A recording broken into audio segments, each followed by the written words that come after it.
진실로 이 사람은 이런 말씀 제목 가지고 함께 말씀을 나누고자 합니다.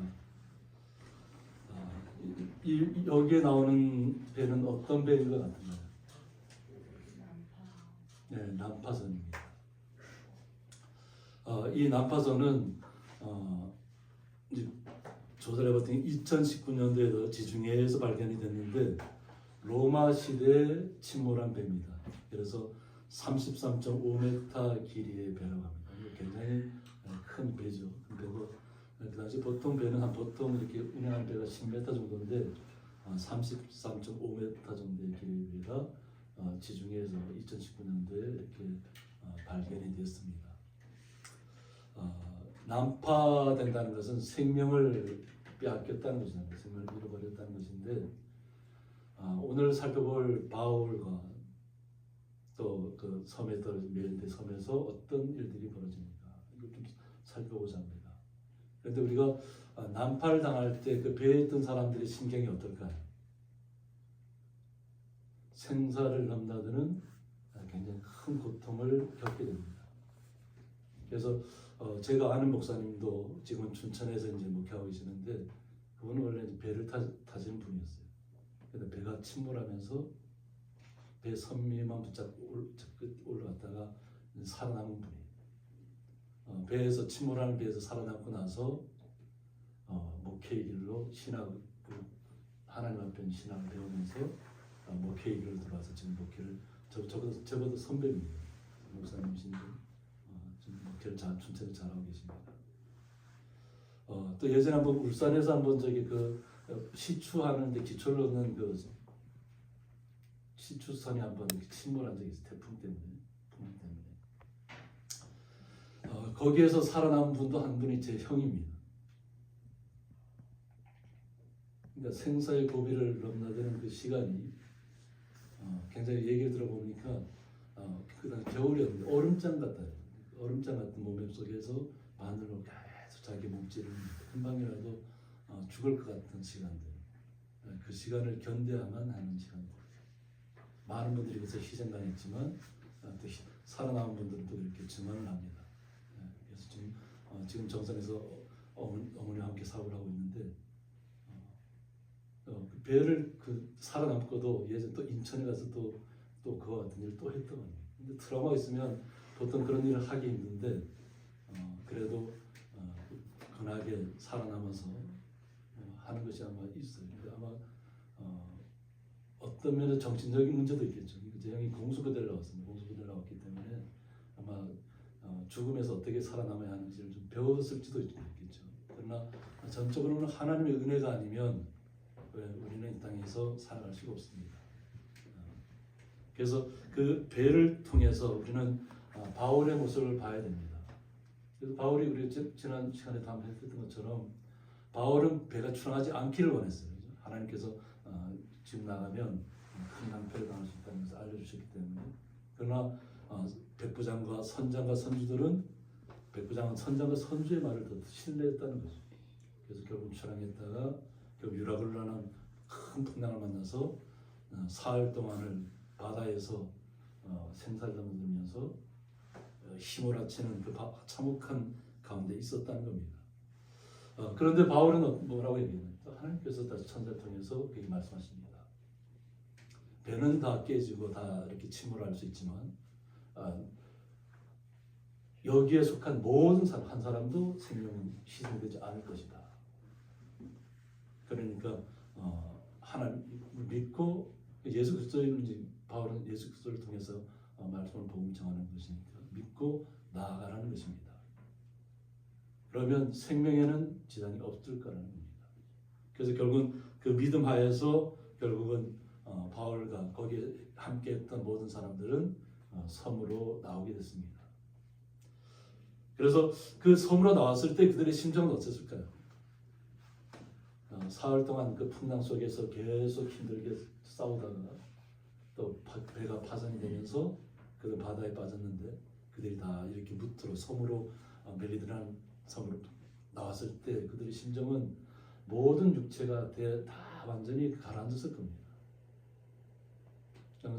사흘 동안 있다가 또 배에서 죽음의 바닷속에서 죽음의 수완이 있다가 나왔을 때 자신의 몸이 어떨까요? 지칠 대로 다 지쳤을 것이고 어느 것 하나 온전하게 걸을 수 있는 힘이 없었을 겁니다. 그런데 그 섬에 있는 원주민들을 만나게 되는데 하나님의 방법은 우리의 생각을 뛰어넘는 것 같아요. 원래 예정했던 항로가 아님에도 불구하고 또 이 섬에 있는 원주민들은 뭐냐면 바르바로스라고 해서 낯선 외국어를 하는 사람이에요. 그러니까 그리스, 로마에 접경하고 있으면서도 섬에 있으면서 방언을 하면서 다른 사람들이 로마 이런 말을 사용하지 못하기 때문에 자기들만이 쓰는 방언을 사용하는 것입니다. 어떻게 보면 우리가 제주도 방언을 잘 알아듣지 못하잖아요. 그죠? 그리고 뭐 우리 강원도도 경상도하고 강원도하고 접경 지역에 사는 분들이 사투리 할 때 보면 어떤가요? 이해가 되는 부분도 있지만 이해가 안 되는 언어도 많이 있다는 거예요. 그만큼 여기에 있던 섬 사람들은 로마 시대에 사용하는 그리스어나 헬라어를 사용하지 못했다고 합니다. 그래서 이들은 카르타고인으로 페니키아어를 사용한 듯하다 이렇게 얘기를 했습니다. 그런데 비가 오고 날이 참에 원주민들이 우리에게 특별한 동정을 해줬다고 했습니다. 그러니까 육지에 도착은 했지만 계속 비가 내렸다는 거예요. 비가 내리고 겨울이 그 당시가 겨울이었으니까 날이 굉장히 추웠을 거니까 얼마나 초췌한 모습으로 있었겠어요. 고통이라는 고통을 다 당하면서 그것에 있는데 그 섬에 있는 원주민들이 특별한 동정을 하였다고 했습니다. 어떤 인지상정이잖아요, 그죠? 죽어가는 사람을 살려야 되는 것이 사람의 어떤 본성입니다. 그래서 불을 피워서 우리를 다 영접했다고 했습니다.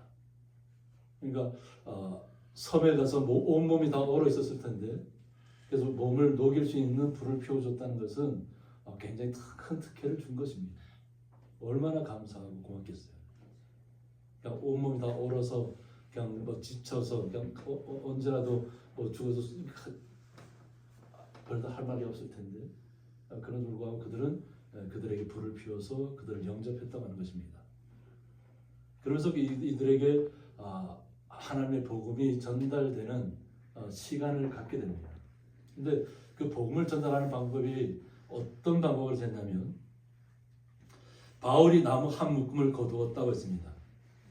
근데 몸도 어느 정도 회복이 되고 불을 쬐면서 원주민들이 불을 피워줬으니까 그러다 보니까 아마 주변에 있는 나무들을 갖다가 더 갖고 와서 더 많은 불을 계속 피워야만 함께 살아가는 사람들이 몸을 따뜻하게 할 수 있는 그런 상황이 되는 것입니다. 그래서 바울이 가서 나무 한 묶음을 다 걷어와서 불에다가 탁 넣었다고. 근데 불에 넣으면 어떻게 해요? 뜨거울 거 아니에요, 그죠? 뜨거움으로 말미암아 독사가 나왔다고 했습니다. 그냥 아마 겨울이었으니까 뱀이 아마 동면을 하잖아요, 그죠? 근데 아마 나무에서 아마 동면을 했던 것 같아요. 네. 우리가 가끔 그런 경우를 겪습니다. 우리 저쪽에 그 노랑골에 갔을 때도 예전에 우리 소찬하신 진학선 선생님이 나무를 갖다 이렇게 자꾸 산에다 쌓아놨는데 산에서 이렇게 독사가 나왔던 경우를 저한테 얘기해 주고 있습니다.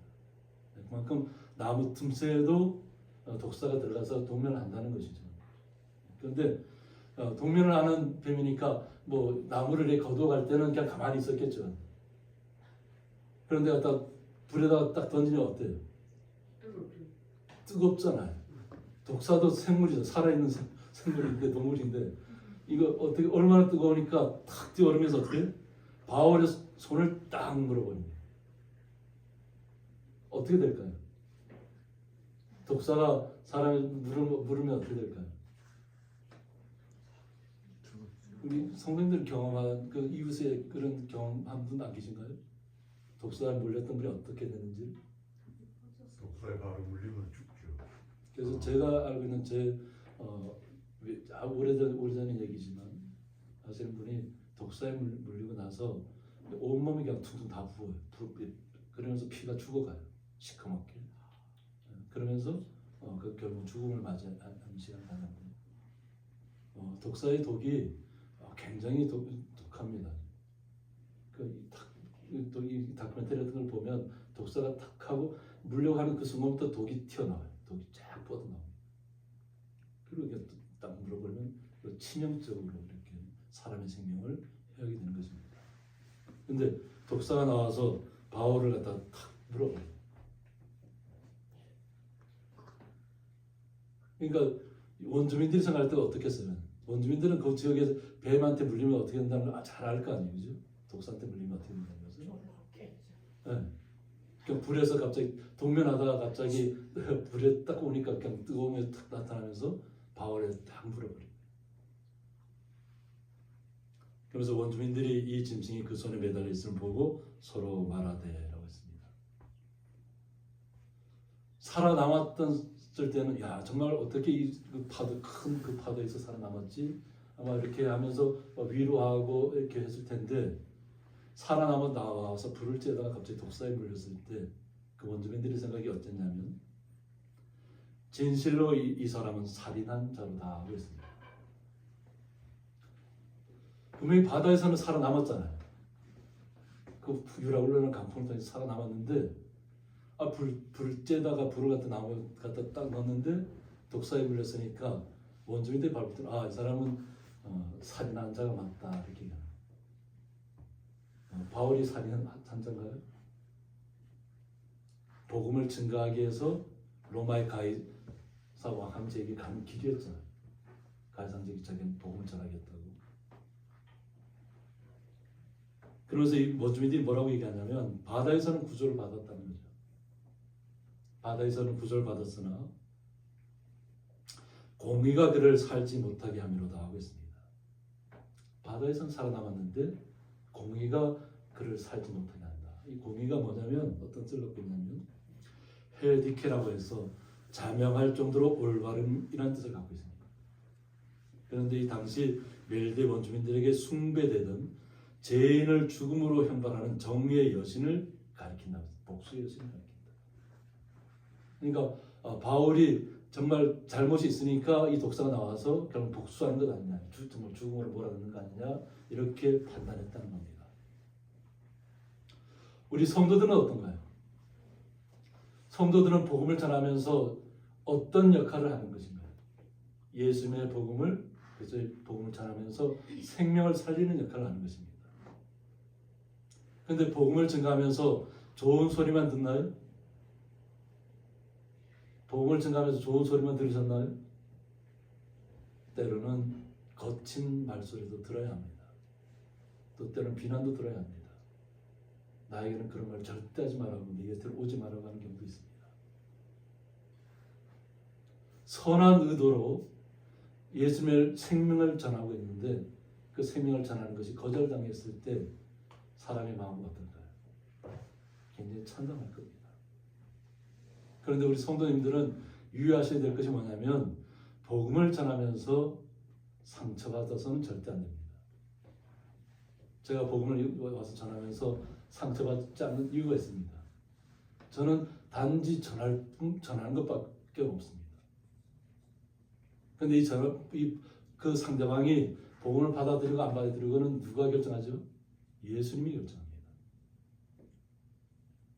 내가 하는 게 아닙니다. 우리가 보통 전도하다가 실패하는 경우가 뭐냐면 내가 복음을 전한다고 생각하면 실패하는 거예요. 우리는 단지 복음의 전달자입니다. 말씀만 전달해 주는 것입니다. 그리고 상대방이 어떤 이야기를 하든지 어떤 비난하든지 어떤 거친 말 하더라도 거기에 상처받아서는 안 됩니다. 그리고 모든 것은 예수님에게 맡기는 것입니다. 그를 구원할지 구원하지 않을지는 예수님에게 달려 있습니다. 상대방이 복음을 받아들인다면 구원을 받을 것이고 받아들이지 않으면 구원을 받지 못하는 것입니다. 그래서 예수님이 하는 일을 갖다가 예수님께서 우리 성령을 통해서 역사하시는 거예요. 그를 갖다가 내가 뭔가 하는 것처럼 하다 보면 그냥 마음의 상처를 받고 낭패를 당하고 그것 때문에 좌절하고 힘들어하게 되는 것입니다.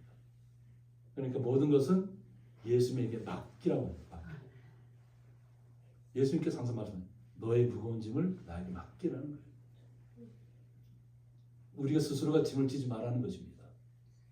모든 것은 예수님한테 맡기고 우리가 정상적으로 참되게 바르게 예수 그리스도의 사람처럼 살아가라는 것입니다. 무거운 짐을 지지 말라는 것입니다. 짐을 지는 것은 예수님이 대신 지어주신다는 것입니다. 우리가 복음은 구원은 어떻게 했어요? 거저 받았잖아요. 그러니까 우리도 거저 주는 것이 가서 복음을 얘기하는 것이. 그 공로는 뭐 예수님께서 어떻게 우리를 판단하실지는 거기에 염두 두지 마시기 바랍니다. 그러니까 오직 예수님께서 구원하시기를 우리는 기도하셔야 돼요. 우리가 전하는 분이죠. 그런데 여기에 나오는 원주민들 입장에서는 이건 분명히 바울이 바다에서는 살아남았지만 결국 뭔가 제일 특별한 살인한 자가 되기 때문에 결국 죽음을 맞이하게 된 거죠. 독사에 물렸다는 것은 죽음을 의미한다는 것이죠. 이 사람들이 생각할 때는. 독사가 딱 물고 있는데 이거 죽지 않고 살아남을 수 있겠냐는 거죠. 그 원주민들이 딱 볼 때. 그럴 때 우리는 어떤 마음으로 나가야 되냐면 바울이 그 짐승을 불에 떨어버렸다고 했어요. 그냥 툭 하고 그냥 아무렇지도 않게 그냥 떨어버렸다는 거예요. 자, 독사에 물린 사람이 그냥 독사를 갖다 툭 하고 떨쳐버리고 가만히 있으면 어떻게 될까요? 이 사람 원주민들은 바로 생각할 때 이거 죽었구나 이렇게 생각합니다. 그런데 어떻게? 조금도 상함이 없더라고 했습니다. 상한 데가 없다는 거예요. 독사한테 물렸는데. 독이 올라서 독이 올라야 되는데 독이 침범을 하지 못하는 거예요. 그 배로 독이 없는 써. 근데 이 독사라잖아요. 원주민들은 이 뱀에 대해서 너무 잘 알 거 아니에요, 그죠? 우리 마을 성도님들이 독사 구별을 못 하나요? 겨울이라서 동네하려고 이 독사하고 우리 보통 뭐 그냥 이렇게 뱀하고는 완전 틀립니다. 아무리 뱀이 크다 해도 뱀은 독이 없으면 사람을 죽이지 못합니다. 큰 뱀은 어떠냐면 사람을 이렇게 칭칭 감아요. 칭칭 감아갖고 그냥 숨을 못 쉬게 하는 거예요. 또 동남아시아나 이런 데는 아주 뱀들이 사람보다 더 큰 뱀들이 많아요. 근데 그런 뱀들은 사람을 어떻게 잡냐면 사람을 칭칭 감아요. 그래서 꼼짝달싹 못하게 합니다. 그러면 사람을 그냥 죽게 하는 거예요. 아무 할 수가 없죠. 힘으로 할 수 없죠. 근데 독사는 그 독은 순식간입니다. 보통 동물의 본능입니다. 자기가 위기에 처하면 그냥 독을 내뿜게 돼 있어요. 독사는. 근데 물린 자국조차 여기 상함이 없다는 뭐냐면 물렸으면 큰 상처가 났을 거 아니에요. 물고 있었잖아요. 독사가. 그죠? 근데 그런 게 없었다는 거예요. 그냥 툭 털어버리고 나서는 상하 보니까 상한 데가 하나도 없다는 거예요. 이것이 하나님의 역사하는 방법입니다. 원주민들에게 복음을 전하기 위해서는 증거가 필요했다는 것입니다. 원주민들이 그냥 이 바울이 나타났으니까 바울이 예수 믿는 사람이 어떻게 알아요? 알 수가 없잖아요. 그런데 하나님께서는 바울에게 독사를 통해서 그에게 죽음의 시간을 주면서 근데 죽음의 시간이 왔음에도 불구하고 아무런 생명의 해를 가하지 않는다는 거예요. 이 원주민들을 통해서 원주민들을 깨닫게 하는 겁니다. 이 방법은. 그들은 그가 붙든지 혹은 갑자기 쓰러져라고 했습니다. 원주민들 생각은 당연하죠. 독사에 물렸으니까 아마 몸이 막 이렇게 독이 패서 붙든지 갑자기 쓰러지든지 그래서 죽을 줄로 기다렸다고 했습니다. 당연히 독사에 물렸으니까 죽을 것을 기다리고 있는 거예요. 이 사람 곧 죽겠구나. 그런데 오랫동안 기다려도 그에게 아무 이상이 없었다. 그 당시에 병원이 있었을까요? 하나님이 살려주셨지. 네, 그러니까 그 아무것도 치료받을 데가 없다는 것이. 그런데 오랫동안 그렇게 기다려봐도 독사에 물린 사람이 멀쩡하다는 거예요. 그리고 그 생각이 돌이켜 생각이 말하되 그를 신이라고 했습니다. 독사에 물려도 죽지 않는 사람은 신이다. 그들의 생각이 어떤가요? 처음에는 이 바울은 살인한 자로다 하고 얘기했잖아요. 그래서 공의가 그를 살리지 못하게 했다. 정의의 여신이 그를 죽게 만들었다 이렇게 얘기했잖아요. 그런데 아무렇지도 않으니까 어떻게 해요? 이건 신이 아니고는 이럴 수 없다 이렇게 됩니다. 독사에 물리고 살아남은 신밖에 없다 이렇게 생각합니다. 그래서 사람들이 갑자기 바울을 갖다가 살인자라고 했던 사람들이 갑자기 신이라고 칭송하기 시작했다. 하나님의 방법입니다. 이 작은 섬 그곳에 복음을 떨어뜨리기 위해서 난파된 곳이지만 그곳에서 생명을 구원한 곳이지만 그곳에 있는 원주민들에게 복음을 전하기 위함이라는 겁니다.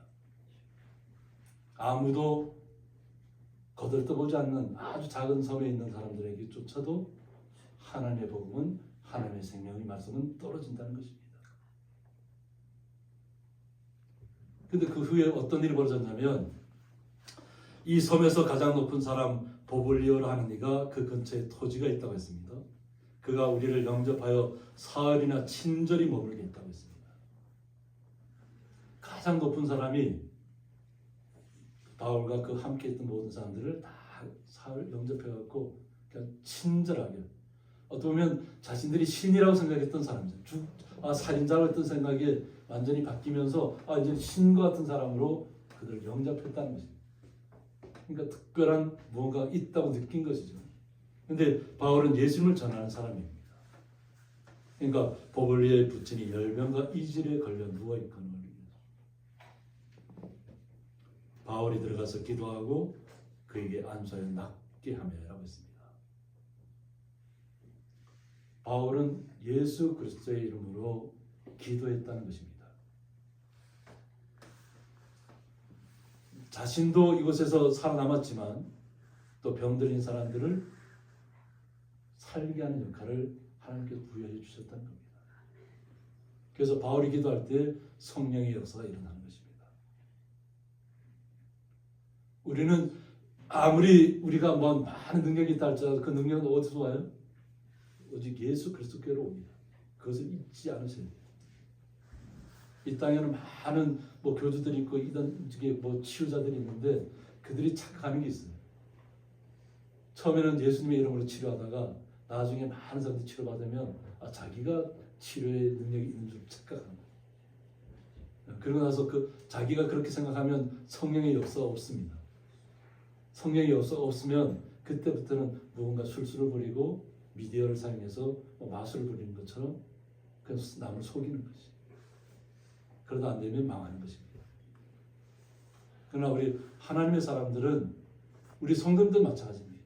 성도님들도 아픈 사람이 있으면 그를 위해서 기도해 줘야 될 줄 믿습니다. 간절히 기도하면 예수님이 역사하십니다. 성령을 통해서.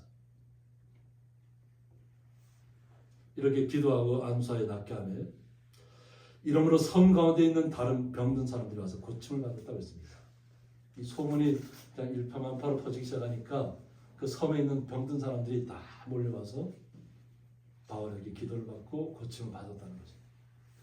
그러니까 예수님께서는 이렇게 사람을 어떤 난파된 가운데 죽은 가운데 내모는 가운데서도 사용하시잖아요. 바울을. 그리고 그 작은 섬에 있는 사람들조차도 아끼고 귀하게 여기시는 것입니다. 그리고 후한대로 우리를 대접하고 떠날 때 우리 있을 것을 배에 실었다고 했습니다. 그러니까 예수님의 능력을 하나님의 능력을 그들이 체험하고 나니까 그들이 나중에 떠날 때 후하게 모든 것을 다 대접하고 다 필요한 모든 것들을 배에 실어서 떠나보내는 것입니다. 우리 성도님들은 이러한 말씀을 통해서 어떠한 경우에도 좌절하지 마시고 낭망하지 마시고 오직 주님만 의지하시기 바랍니다. 남들은 다 죽었다고 생각할 수 있고 남들은 다 저 사람 비난해야 된다고 할 수 있어도 우리가 예수님 안에 있으면 흔들리지 말아야 됩니다. 내가 예수님 안에 있으면 나의 생명을 누가 주장해요? 하나님 대신 예수 그리스도 통해서 우리를 역사하고 있습니다. 우리를 지키신다는 거예요. 날마다 우리를 보호하고 계십니다. 그러므로 절대 어떠한 경우에도 복음을 증가하면서 실망하지 마시고 낙심하지 마시고 예수님의 향기만 그리스도의 이름만 드러내시는 주의 거룩한 성도님들 되시기를 주님의 이름으로 축복합니다. 기도하겠습니다.